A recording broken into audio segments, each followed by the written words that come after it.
जय हिंद दोस्तों, मैं अजय चौधरी आपकी अपनी चैनल जिंदगानी में स्वागत करता हूं। आपके अपनी परिवार जिंदगानी चैनल में हम लोग प्रीवियस क्लास में जो सीरीज कंटिन्यू की थी, जो प्रैक्टिस सेट हम लोग बनाए थे, आज नेक्स्ट जो सीरीज आई है न्यू अपडेट क्वेश्चन के साथ, जिसमें 100 इम्पोर्टेंट क्वेश्चन रहेंगे सिर्फ यूनिट 1 से।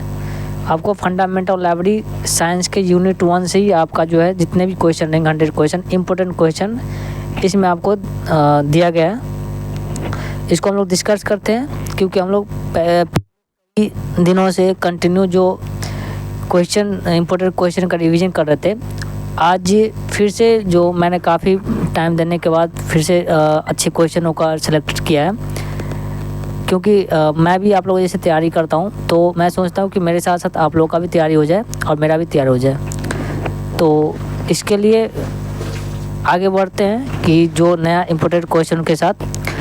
तो पहला क्वेश्चन, क्योंकि में हम लोगों ने 102 तक का क्वेश्चन को सॉल्यूशन कंप्लीट कर चुके थे विथ एग्जाम्पल के साथ। आज फिर से हम स्टार्ट करते हैं जो इम्पोर्टेंट क्वेश्चन है यूनिट 1 का। चलिए स्टार्ट करते हैं। 103 नंबर क्वेश्चन में पुस्तकालय विज्ञान का 5वां सूत्र कौन सा है? तो पुस्तकालय विज्ञान का 5वां सूत्र कौन सा है? लाइब्रेरी पहला है library is growing organisation, every reader his her book, library is growing organism and library is growing institution. Institution भी ऑप्शन रहता है, ऑर्गेनाइजेशन भी होता है, लेकिन उसका राइट आंसर हो जाएगा आपका सी, लाइब्रेरी इज ग्रोइंग ऑर्गेनिज्म। अगर इसको इंस्टीट्यूशन में मारते हैं या ऑर्गेनाइजेशन में मारते हैं तो ये आपका गलत हो सकता है। तो इसीलिए इसका राइट आंसर जो होगा आपके सामने में वो होगा सी, 103 का सी। नेक्स्ट क्वेश्चन आपके सामने 104, पुस्तकालय विज्ञान का कौन सा नियम पाठकों पर केंद्रित है? पुस्तकालय विज्ञान का कौन सा नियम जो है पाठकों पर जो है ना केंद्रित है, जो पाठकों को जो है ना अधिकांशतः ध्यान देता है। तो कौन सा है वो है आपका सेकेंड एंड फोर्थ लॉ। ठीक है, second and fourth law. Okay, next question आपके सामने में 105, 105 नंबर क्वेश्चन, क्योंकि इसमें जो है ना सारे यूनिट 1 का ही क्वेश्चन है, इंपॉर्टेंट क्वेश्चन है सारे के सारे। तो इसमें काफ़ी अधिकांश ये है प्रीवियस ईयर का भी क्वेश्चन है। ठीक है, तो नेक्स्ट क्वेश्चन के ऊपर चलते हैं। 105 में पुस्तकालय विज्ञान के किस नियम में पुस्तकों पर ध्यान केंद्रित किया जाता है? पुस्तकालय विज्ञान के किस नियम में पुस्तकों पर ध्यान केंद्रित किया जाता है? तो कौन सा नियम है जिसमें पुस्तकों पर ध्यान केंद्रित किया जाता है? तो किया जाता है आपका फर्स्ट लॉ, पुस्तक के उपयोग के लिए, एंड थर्ड लॉ, प्रत्येक पुस्तक को उसकी पाठक मिले। ठीक है, ये आपका राइट आंसर हो जाएगा ए।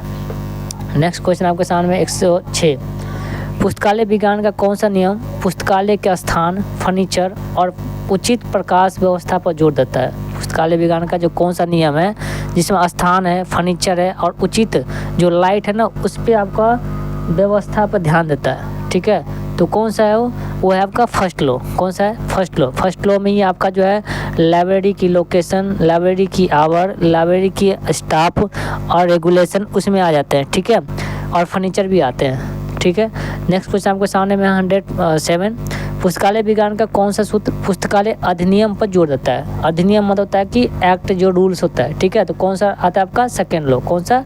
ये आपका आता है सेकेंड लॉ।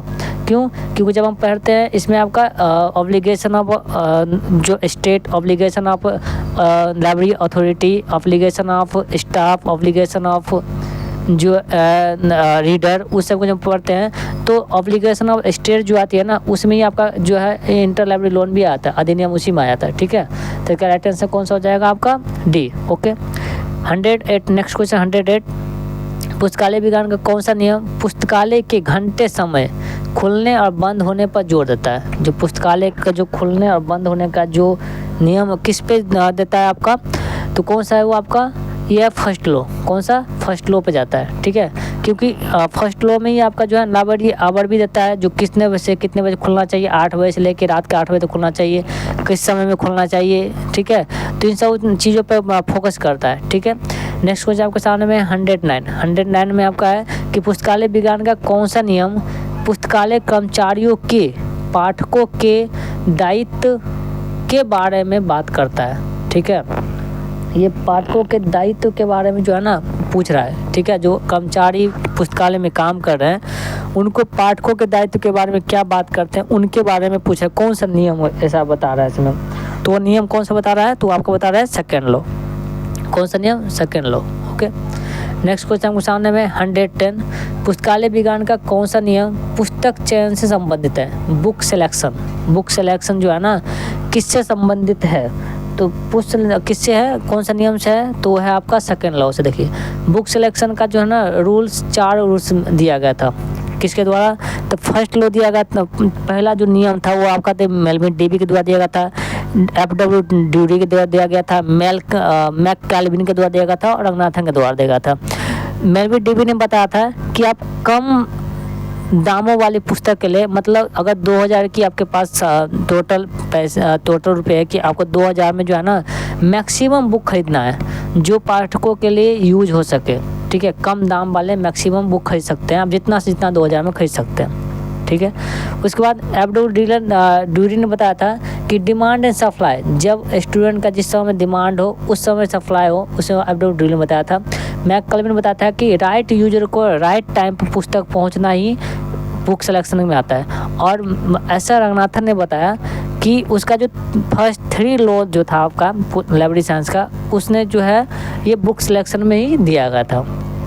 ठीक है, तो इसका हो गया। आपको नेक्स्ट क्वेश्चन है 110 में है कि पुस्तकालय विज्ञान का कौन सा नियम पुस्तकालय में खुली पहुंच प्रणाली मतलब ओपन एक्सेस सिस्टम पर जोर देता है। कौन सा देता है, तो कौन सा देता है आपका, ये देता है आपका थर्ड लॉ। कौन सा, थर्ड लॉ में पढ़ेंगे तो उसी में आपको मिलेगा open access system, service centre system, और में होगा एक्सटेंडर सर्विस। उसके बाद आपका आ जाएगा इसमें ओपन प्रणाली, डिस्प्ले। ठीक है, इन सब चीज़ों में उस पर आपको देखा जाएगा, मिलेगा। ठीक है, नेक्स्ट क्वेश्चन आपके सामने में 112 में है कि पुस्तकालय विज्ञान का कौन सा नियम पुस्तकों को सहायक क्रम में व्यवस्थित करने पर जोर देता है। मतलब सहायक क्रम जो है ना सही तरीके में डायरेक्शन व्यवस्थित करने पर बल देता है। ठीक है, पुस्तकों का तो कौन सा नियम पर देता है वो आपका, वो देता है आपका थर्ड लॉ। कौन सा देता है आपका, third law. Okay, next question आपके सामने में 113, पुस्तकालय विज्ञान का कौन सा नियम विस्तार सेवाओं से संबंधित है। विस्तार सेवाओं से संबंधित है, कौन सा नियम है, तो कौन सा नियम है, वो है आपका सेकेंड लॉ। कौन सा लॉ, सेकेंड लॉ। ठीक है, नेक्स्ट क्वेश्चन आपका 114, पुस्तकालय विज्ञान का कौन सा पुस्तकालय विज्ञान का कौन सा नियम पुस्तकालय उपकर से संबंधित है। देखिए पुस्तकालय उपकर में आप क्या वही संबंधित है, तो मैंने आपको बताया था पहले भी कि प्रीवियस जो क्वेश्चन थे हमारी उसमें बताया गया था कि जो आपका सेकेंड लॉ है ना उसमें ही obligation of state, obligation of library authority, इस सब के बारे में चर्चा करती है। तो उसी में सेकेंड लॉ में जो है ना ऑब्लिगेशन ऑफ स्टेट, उसी में आता है आपको उपकर, शेष जिसको बोलते हैं। ठीक है, तो कौन सा लॉ में आता है आपका, तो आता है सेकेंड लॉ में। ठीक है, नेक्स्ट क्वेश्चन आपके सामने में है 115 में कह रहे हैं कि पुस्तकालय विज्ञान का कौन सा नियम विकलांग व दृष्टिहीनों के लिए पुस्तकालय सेवा पर जोर देता है। देखिए विकलांग और दृष्टिहीनों के पुस्तकालय सेवा पर जोर देने वाला एक ही लॉ है, वो है आपका सेकेंड लॉ। कौन सा, सेकेंड लॉ जो है ना ब्लाइंड जो होता है, जो भी डिसेबिलिटी होते हैं उन सब पर फोकस करता है, वो सिर्फ सेकेंड लॉ। ठीक है, तो इसका राइट आंसर हो जाएगा आपका बी। ओके, नेक्स्ट क्वेश्चन आपके सामने 116, पुस्तकालय विज्ञान का कौन सा नियम प्रभावी पुस्तक परिसंचरण प्रणाली पर जोर देता है। प्रभावी पुस्तक परिसंचरण पर जोर देता है, मतलब सर्कुलेशन सिस्टम जो ना उस पर जो सबसे ज़्यादा जोर देता है वो आपका जो है ना कौन सा रूल्स देता है, कौन सा लॉ देता है। ठीक है, तो उसमें आपका राइट आंसर हो जाएगा आपका सी, फोर्थ लॉ। कौन सा, फोर्थ लॉ। फोर्थ लॉ जो है आपका जो पुस्तकों का प्रभावी जो है ना परिसंचरण प्रणाली पर अधिक जोर देता है। ओके, नेक्स्ट क्वेश्चन के सामने में 170 क्वेश्चन है आपका, पुस्तकालय विज्ञान का कौन सा नियम संदर्भ सेवाओं की वकालत करता है। मतलब रेफरेंस सर्विस है ना उसका जो है ना वकालत जो है कौन सा लॉ करता है, तो ये आपका करता है कौन सा लॉ, ये करता है आपका सेकेंड लॉ, फोर्थ लॉ। कौन सा लॉ? फोर्थ लॉ करता है। इसका राइट आंसर हो जाएगा सी। ओके, नेक्स्ट क्वेश्चन आपके सामने में है 180 में है कि पुस्तकालय विज्ञान का कौन सा नियम पुस्तकालय में पुस्तकों की वर्गीकृत व्यवस्थापन मतलब क्लासिफाइड अरेंजमेंट पर जोर देता है। अगर कोई पुस्तकालय है उसमें जो पुस्तकें बहुत सारी रखी हुई है, ठीक है, तो वर्गीकृत व्यवस्थापन मतलब क्लासिफाइड अरेंजमेंट पर जोर देता है, वो कौन सा आपका जो है ना रूल्स देता है, ठीक है। तो देखिए ये आपका देता है कौन सा, तो देता है आपका फोर्थ लॉ। फोर्थ लॉ में ये आपका जो है ना कि हमारे जो रीडर होते हैं, बुक रीडर, वो हमारे जो पुस्तकालय में आते हैं, उनका फोर्थ लॉ का काम क्या होता है कि पाठकों का समय बचाए, ठीक है। फोर्थ लॉ यही है कि पाठकों का समय बचाए। तो फोर्थ लॉ में जो है ना आपका उसमें है कि अगर आप जितने जल्दी क्लासिफाइड करके रखेंगे पुस्तकों का, उतने जल्दी पाठकों को उसका बुक मिलेगा, उसका समय मिलेगा, ठीक है। तो कौन सा लॉ आपका सी हो जाएगा, fourth law. Okay, next question आपका 119 पुस्तकालय विज्ञान का कौन सा नियम पुस्तक के नेटवर्क और CD रोम पर जोर देता है। देखिए CD रोम जो पुस्तकालय नेटवर्क जो है ना एक ही आता है, उसमें आपका फिफ्थ लॉ। कौन सा? Fifth law. पुस्तकालय इज ग्रोइंग ऑर्गेनिज्म, ठीक है। उसी में आपका वाईफाई, CD रोम, उसमें आपका जो बताया गया था कि उसमें जो 2 रोल होते हैं, इसमें एडल्ट और चाइल्ड, ठीक है। उसमें इसी जो 5 लॉ में भी बताया गया, ठीक है, जिसका राइट आंसर हो जाएगा आपका डी। ओके, नेक्स्ट क्वेश्चन आपको सामने में 120 में कह रहा है कि पुस्तकालय विज्ञान का कौन सा नियम केंद्रीकृत सूचीकरण पर बल देता है। अब ना सेंट्रलाइज जो कैटलॉग है ना उस पर बल देता है, फोर्स देता है। वो कौन सा रूल्स जो है ना आपका देता है, वो देता है कौन सा आपका देता है फोर्थ लॉ। कौन सा लॉ देता है आपका? फोर्थ लॉ देता है। ओके, सेंट्रलाइज कैटलॉग होता है सो, ठीक है। नेक्स्ट क्वेश्चन आपके सामने में 121 में है कि पुस्तकालय विज्ञान का कौन सा नियम स्टैक रूम गाइड पर जोर देता है। स्टैक रूम गाइड पर जो जोर देता है वो पुस्तकालय विज्ञान का जो कौन सा रूल है, ठीक है। तो आपका कौन सा रूल है, वो आपका है fourth law. Okay, next question आपके सामने में 122 पुस्तकालय विज्ञान का कौन सा नियम पुस्तकालय में पुस्तकों के वर्गीकरण और सूचीकरण पर जोर देता है। कौन सा देता है? वो पुस्तकालय के जो है ना वर्गीकरण मतलब क्लासिफिकेशन और कैटलॉगिंग पर जो सर्वाधिक फोर्स करता है ना, बल देता है, वो कौन सा रूल्स है आपका लाइब्रेरी में। तो आपका कौन सा है? ये आपका है थर्ड लॉ। कौन सा है? थर्ड लॉ है। ओके, तो राइट आंसर हो जाएगा आपका ए। ओके, नेक्स्ट क्वेश्चन आपको सामने में 123 पुस्तकालय विज्ञान का कौन सा नियम पाठकों के अधिकारों पर बल देता है। जो पाठक का जो राइट्स है ना उस पर बल देता है, वो कौन सा रूल है आपका पुस्तकालय विज्ञान में, ठीक है। तो कौन सा आपका सेकेंड लॉ है। कौन सा? Second law. आपका जो बताया गया था कि state obligation, library authority obligation, staff obligation और रीडर ऑब्लिगेशन जो होता है ना, तो रीडर के जो पाठकों पर जो बल देता है ना वो आपका आता है आपका सेकेंड लॉ में, रीडर ऑब्लिगेशन पे, ठीक है। नेक्स्ट क्वेश्चन आपके सामने में 124 में पुस्तकालय विज्ञान का कौन सा नियम झुग्गी झोपड़ी क्षेत्र मतलब स्लम एरिया के लिए पुस्तकालय सेवाओं पर जोर देता है। वो कौन सा है? जो स्लम एरिया में पुस्तकालय, जहाँ पे जो है ना पुस्तकालय खोली न जा सकती है, वहाँ पे जो झुग्गी झोपड़ियों में के स्लम एरिया में जो है ना पुस्तकालय पर खोल सकता है।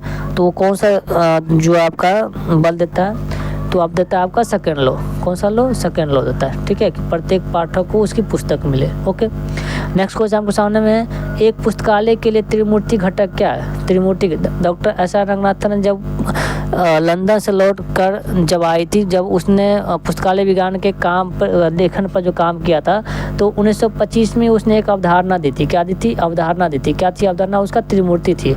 उसने बताया था कि reader, book, reader and staff का कॉम्बिनेशन जो है, स्टाफ क्या करता है, जो रीडर और बुक जो है ना उन दोनों के बीच में क्या करता है, संबंध देता है। क्या होता है? संबंध बतलाता है। कौन? तो स्टाफ, ठीक है। तो ये त्रिनेटी अवधारणा है। तो ये इसका है कि हो जाएगा राइट आंसर हो जाएगा आपका ए। कौन सा हो जाएगा? ए हो जाएगा, ठीक है, book, reader and staff. Okay, next question आपको सामने में 120 पुस्तकालय विज्ञान के 5वें नियम के अनुसार पुस्तकालय का विकास या वृद्धि 2 प्रकार का होता है। मैंने पहले बताया था कि 5वां रूल जो है क्या, पुस्तकालय एक ग्रोइंग ऑर्गेनिज्म है, उसमें 2 बताया गया था कि एक चाइल्ड ग्रोथ होता है और एक एडल्ट ग्रोथ होता है। कौन सा होता है? चाइल्ड ग्रोथ और एडल्ट ग्रोथ।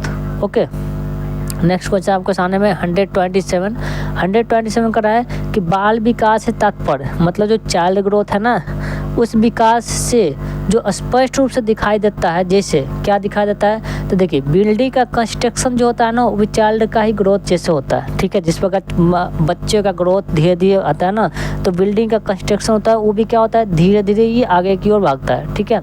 नेक्स्ट वो है आपका ऑप्शन सी में कि स्टाफ का अपॉइंटमेंट, जब स्टाफ का अपॉइंटमेंट करते हैं ना तो उसमें भी क्या करता है, काफ़ी टाइम लगता है, ठीक है। उसके बाद है बुक परचेज, बुक परचेज में टाइम लगता है, तो इसका राइट आंसर कौन हो जाएगा आपका, डी हो जाएगा। कौन सा हो जाएगा, D, all of above, okay. तो 127 का आपका राइट आंसर कौन सा हो जाएगा, डी हो जाएगा। नेक्स्ट क्वेश्चन आपके सामने में 120 में कह रहा है कि पुस्तकालय वयस्क वृद्धि से तात्पर्य उस विकास से है जो स्पष्ट रूप से दिखाई नहीं देता है, ठीक है। देखिए quality improvement of library service, development of technology of training staff, development of professional skill employ, इन सब में क्या होता है, क्वालिटी का तो इंप्रूवमेंट मिलता है लेकिन उसको किसी को दिखाई नहीं देता है, ठीक है। तो इसका राइट आंसर कौन सा हो जाएगा आपका, डी हो जाएगा। नेक्स्ट क्वेश्चन आपका 129 में कह रहा है आपका कि पुस्तकालय विज्ञान का कौन सा नियम पुस्तक के बालक एवं वयस्क के विकास पर चर्चा करता है। तो कौन सा नियम करता है, ये आपका करता है 5th लॉ। कौन सा लॉ, 5th लॉ, जो है लाइब्रेरी ग्रोइंग ऑर्गेनिज्म, ओके। तो आज के लिए इतना ही रहने देते हैं, ठीक है, क्योंकि लंबे लेदर वीडियो बन जाते हैं तो किसको बोरिंग होते रहता है कि कोई देखना नहीं चाहते हैं। तो इतना कोई भी आपका अगर शॉर्ट वीडियो रहता है तो कोई भी घूमते फिरते कहीं से भी अपना रिवाइजिंग कर लेते हैं, ठीक है। तो मिलते हैं नए नेक्स्ट का सीरीज में, नेक्स्ट जो अपडेट इसके जो आगे जो आएंगे क्वेश्चन आएंगे उसको अपडेट में मिलते हैं नेक्स्ट वीडियो में, ठीक है। तो अभी के लिए इतना ही रहने देते हैं। अगर आपको लग रहा है कि मेरे द्वारा दिया गया कंटेंट अच्छा लग रहा है तो आप मेरे चैनल को सब्सक्राइब कर सकते हो, अपने दोस्तों को फॉरवर्ड कर सकते हो जो लाइब्रेरी साइंस के लिए, जो यूजीसी नेट या कहीं भी आपको तैयारी कर रहे हैं उसके लिए हेल्पफुल हो, ओके। आपका ये अपना ही परिवार है, समझिए, अपना चैनल है, अपना परिवार है, उसको फॉलो करना हम सभी की ड्यूटी है, उसको बढ़ाना हम लोग सभी की ड्यूटी है। तो आज के लिए इतना ही। जय हिंद, जय भारत, धन्यवाद।